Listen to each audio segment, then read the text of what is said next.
Sebelum kita mulai kuliah kita pada malam hari ini, komunikasi bisnis, kita akan belajar negosiasi bisnis. Kita berdoa dulu ya. Berdoa menurut agama dan kepercayaan masing-masing. Semoga ilmu yang kita dapatkan pada hari ini bermanfaat. Ya, berdoa dimulai. Bismillahirrahmanirrahim.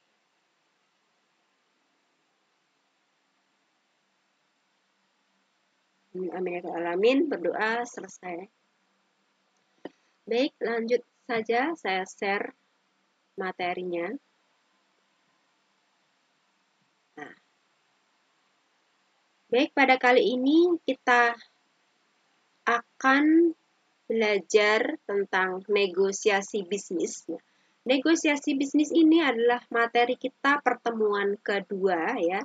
Yang pertemuan kemarin kita sudah belajar negosiasi bisnis ya. Nah, ini adalah bagian 2 lanjutan dari pertemuan minggu kemarin. Nah, di sini kita akan membahas definisi dari negosiasi bisnis. Gitu. Oke, Mbak Lea bisa membacakan definisi negosiasi bisnis? Definisi negosiasi bisnis menurut Hartman, negosiasi merupakan suatu proses komunikasi antara dua pihak yang masing-masing mempunyai tujuan dan sudut pandang mereka sendiri, yang berusaha mencapai kesepakatan yang memuaskan kedua belah pihak mengenai masalah yang sama. Menurut Kamus Besar Bahasa Indonesia, negosiasi adalah proses suatu tawar-menawar dengan jalan berunding untuk dapat memberi atau menerima guna mencapai kesepakatan bersama antara satu pihak atau kelompok atau organisasi dan para pihak, kelompok atau organisasi yang lain. Orang yang melakukan negosiasi disebut negosiator. Ya, terima kasih Mbak Lea sudah dibacakan. Ya, itu tadi adalah definisi dari negosiasi bisnis ya. Nah, definisi negosiasi bisnis ini sudah kita pelajari juga pada pertemuan minggu kemarin ya. Ini kita ulang kembali gitu ya. Definisi dari negosiasi bisnis ya, agar lebih ingat gitu ya, apa dari definisi dari negosiasi bisnis gitu ya. Jadi pada intinya, negosiasi itu adalah suatu proses ya komunikasi antara dua pihak. Nah, tujuannya apa? Untuk mencapai kesepakatan ya, kesepakatan yang memuaskan antara kedua belah pihak atau kelompok ya. Nah, orang yang melakukan negosiasi sendiri disebut negosiator ya.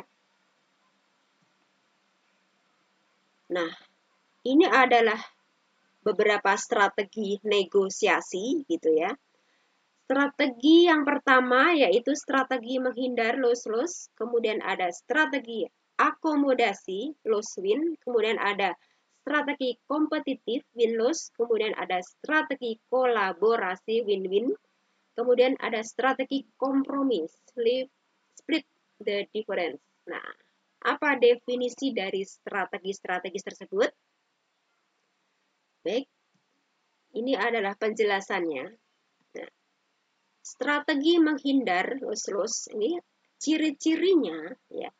Kedua belah pihak cenderung untuk menarik diri dari negosiasi ya. Jadi negosiasi tersebut berpotensi menimbulkan konflik, kerugian atau hanya pembuangan waktu semata ya.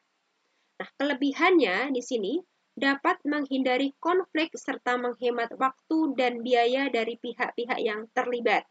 Nah, sedangkan kekurangannya yaitu tidak adanya pemenang dan hasil dari negosiasi. Ini adalah strategi menghindar atau lose-lose ya. Kemudian yang berikutnya strategi akomodasi atau lose-win. Nah, ciri-cirinya di sini negosiator lebih memilih untuk lebih berfokus dan berkonsentrasi pada intensitas hubungan daripada hasil dari negosiasi. Ya, kemudian terdapat tujuan di masa depan sehingga harus menjalin interaksi yang intens. Sedangkan kelebihannya ini di sini dapat menjalin hubungan yang intens dengan lawan negosiator. Kemudian kekurangannya yaitu memerlukan proses yang lama demi mewujudkan tujuan. Ya, jadi tujuan bisa hilang apabila seorang negosiator memilih untuk menyerah di tengah proses negosiasi yang sedang berlangsung. Ya. Kemudian strategi kompetitif win-lose, di sini ciri-cirinya yaitu satu, strategi yang sering digunakan pada praktek negosiasi. Yang kedua, sasarannya adalah mengalahkan lawan. Ya, kemudian yang ketiga, digunakan apabila negosiator lebih berfokus pada hasil daripada hubungan dalam praktek negosiasi. Ya. Kemudian yang keempat, orang yang terlibat dalam negosiasi bersaing untuk mendapatkan hasil sebanyak mungkin. Ya. Kemudian kelebihannya, adanya pemenang yang jelas dengan hasil negosiasi yang jelas pula. Kemudian kekurangannya, pihak-pihak yang terlibat cenderung menggunakan segala taktik dalam strategi sehingga dapat memicu konflik. Ya. Kemudian strategi berikutnya di sini adalah strategi kolaborasi atau kooperatif win-win. Ya. Ciri-cirinya yang satu, hasil dari negosiasi dan hubungan negosiasi dianggap sama penting ya. Dua, sasarannya yaitu mencapai kesepakatan di kedua belah pihak. Yang ketiga, memakai semboyan win-win solution ya. Kemudian yang keempat, mempercayai pihak lawan negosiasi ya. Kemudian kelebihannya, hasil negosiasi membawa keuntungan bagi semua pihak. Strategi ini juga menjalin dan menjaga hubungan antar pihak yang bernegosiasi, sehingga dapat meminimalisir konflik. Sedangkan kekurangan dari strategi ini yaitu proses negosiasi memakan waktu yang lama demi mencapai hasil. Ya. Kemudian strategi kompromi.